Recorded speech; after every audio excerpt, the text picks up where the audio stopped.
Yeah, baby. This is the beginning of our rainwater harvesting.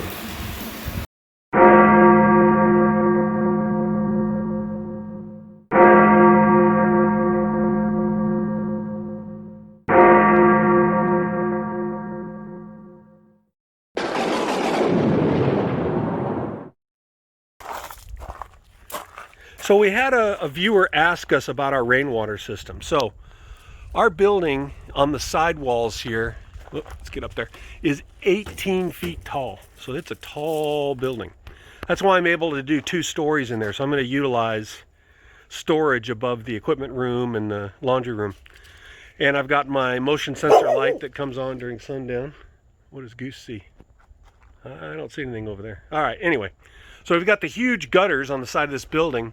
And what I've got is some 3-inch pipe.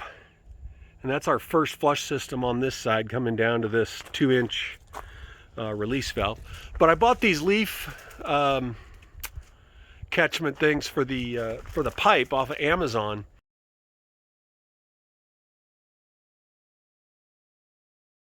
They're a little bit cheaper than the ordinary ones you see everybody use. They're basically a 45-degree angle with some kind of wide mesh at the top. Oh, it looks like I've got a foam insert there from the side of the building that came out with the wind. I'm gonna have to get up there and fix that. And then down inside there, before it goes into the Y connection there, or the sanitee, there's another screen, a really fine mesh screen, so it catches everything before it goes down into the tube. And then we empty the tube after a really big rainstorm to get all the stuff out of the gutters and whatnot. So what we've got is it comes down here, follows along the east side of the building here, and I'll walk you over. Oh, the other thing to show you is after we had that incident of freezing temperatures with the filters breaking, cracking, falling off, I bought a 50-foot heat tape. And so I put in this outlet here, which I need to adjust. I don't have the box on it. This was temporary. But anyway, I hooked that up, and it's hooked into the same GFCI box that I have over there that we used for pumping water into the holding tank for the trailer. Now we use it to power a bug light. Anyway, we've got our inlet, and I've got a irrigation filter here in line with this guy. It's kind of tight now that I've got this thing on. Well, it's kind of warm. It's running right now. Anyway, you can see there's a little filter membrane here. So if something gets into the tank, this will filter it before it gets to the pump. And then it goes basically down along the building there, and I'll show that in a minute. But I've got this spigot here plumbed in to the inside system, and it's all wrapped in heat tape and air conditioning line foam. And I put it in a 2-inch pipe, or 3-inch pipe. No, that's 3-inch pipe. Underground to get underneath the trailer. And then if we follow along where it snakes, and then going into the trailer here. Now I'll tell you, with that cold weather, before I put this heat tape on, we went through 2 of these inlet boxes. And I had to actually replace it. The brass fitting here gets really messed up, and the inside will actually start leaking on you. So I've had to replace 2 of those, and I got smart and did the heat tape. So go heat tape all the way up to this connection. And I bought a really good hose. I bought the top of the line RV hose that you could get in order to be able to facilitate all this. Now I bought it a little bit longer than I needed. You can see a little coil down there, but I wanted to make sure I could go underground because we use this as a walkway to get around here. You can see here I've got the hookup here for the trailer. I've probably already shown this during electrical walkthrough, and then that original GFCI box in there.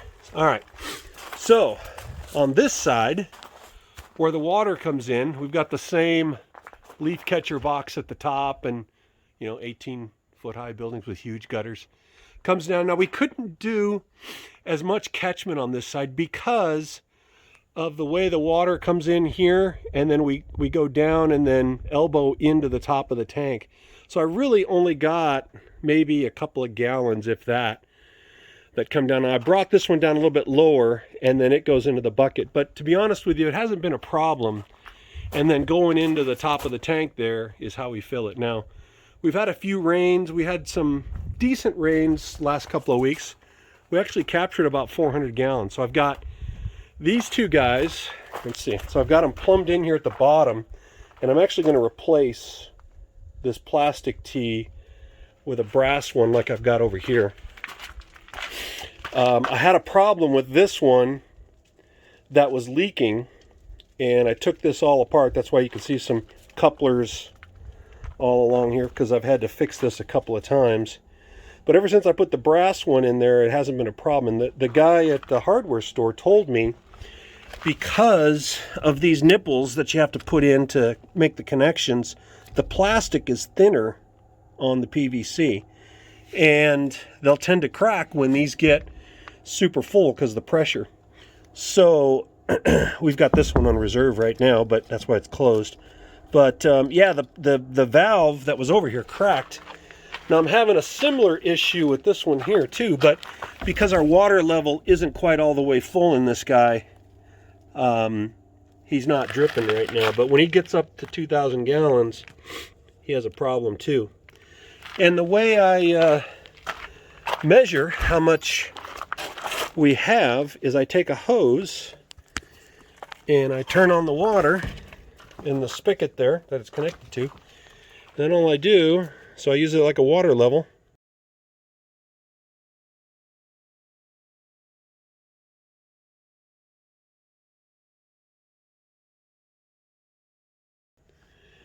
And I lower, actually let me get over here to the, so in this tank we have, I thought we had about 1,400 gallons. Oh, there it comes. Looks like we got about 1,200. I don't know if you can see it, but the water's right about there. So we got about 1,200 gallons. Means we've used about 200 gallons in a couple of weeks. So anyway, that's how I do the measurements. And then we've got the big boy over here, the 5,000 gallon tank. And my original plan was to try to bury it, but after talking to some people and thinking about it, you know, if I dig this down and try to bury this, we could have the possibility of it collapsing, because these poly tanks, you can push on them. I mean, this one's a little sturdier, but this one I can push on pretty good. So I'm worried about it if the ground in a heavy rain settles, that it might collapse in on itself. So somebody suggested that I actually dig the hole much wider than I need and use tires, sort of like an Earthship build, and build it down. I was going to bury it about halfway to get it kind of level with these two guys.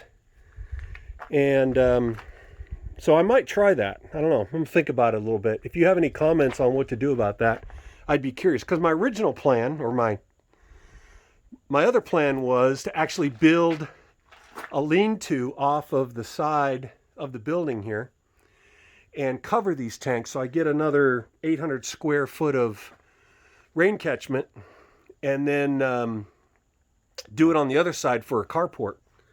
And that would allow us to be able to fill this guy, because last year during not during monsoon season, but you know, during monsoon in the winter, we were able to fill these tanks easily off the building. So I wanted to have some overflow catchment, and when I originally purchased this, I thought it was a wide tank, and no, it's the same diameter as those guys, just double in size, so, or double in height. And then the future plan in the next couple of months, since I'm still working and get wonderful bonus checks, right over here where you see the slash pile, we're going to have a well drilled. So JC's got some contacts. He's hooked up with some people and introduced us to a local well driller that is going to allow us to drill a well for fairly cost effective. We're estimating we'll have to go at least 350 feet, but we're budgeting for 450.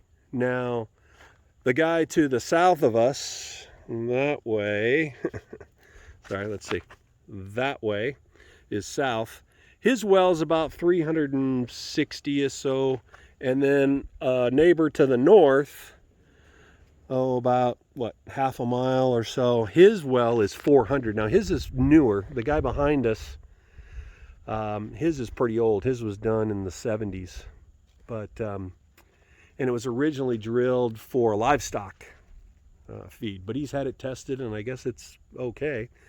But anyway, so we're budgeting somewhere between 350 to 450, and then we may just run some ranch pipe over here and maybe use that big tank as kind of a reserve.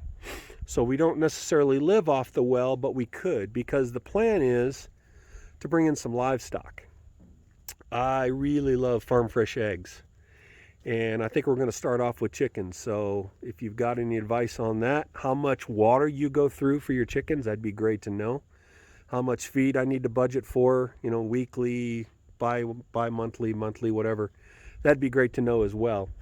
And those guys will probably be somewhere close to the well, or we're going to clear out this area over here on the side of the garage on the west side and create a run.